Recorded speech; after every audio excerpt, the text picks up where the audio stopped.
If someone had told me a year ago that Kevin would betray me, I would have laughed in their face. I fought for that man, defended him when women whispered too fondly about his charm. And yet, for 3 months, he was sneaking around with his friend's secretary. I could barely breathe when I found out. The pain was a knife, twisting. I had spent years believing we were a team, that our marriage meant something. Now I didn't know what was real anymore. I felt hollow. I wanted to scream, to make him hurt the way I hurt. But I did nothing because of our children, because I didn't know how to be anyone but Kevin's wife. Chloe knew. She knew because she'd seen me at work, silent, withdrawn, holding myself together by a thread. She cornered me in the break room.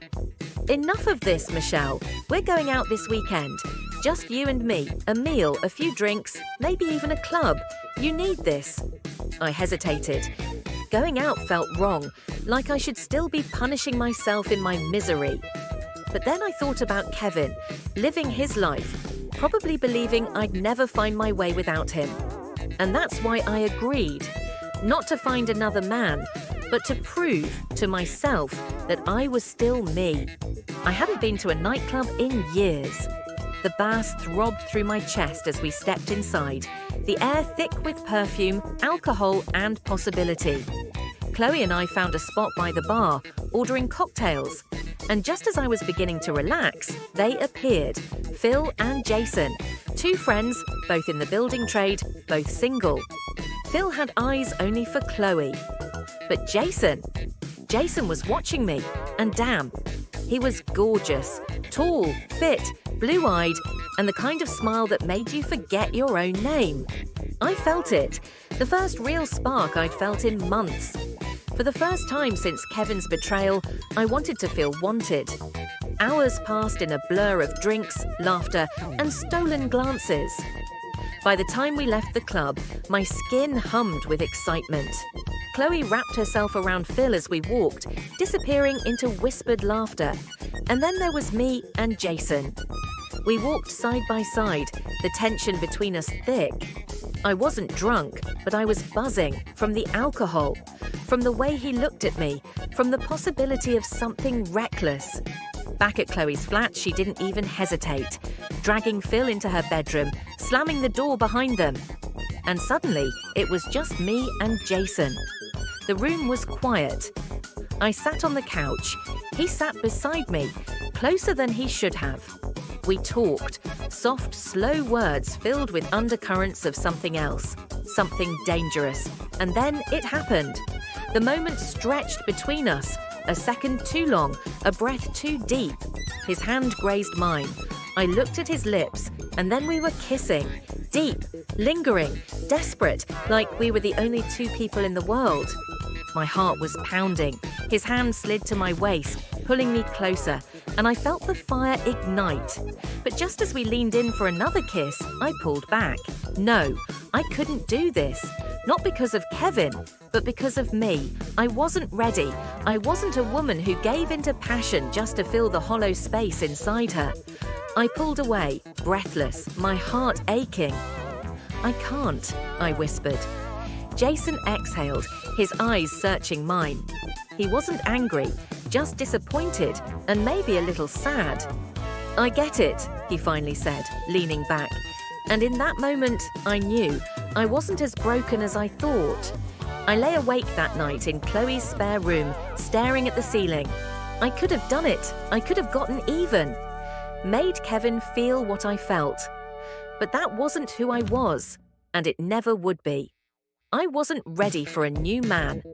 I was ready for a new me. I woke up to the soft glow of morning light spilling through Chloe's window. My head wasn't pounding from alcohol, but my heart felt heavy.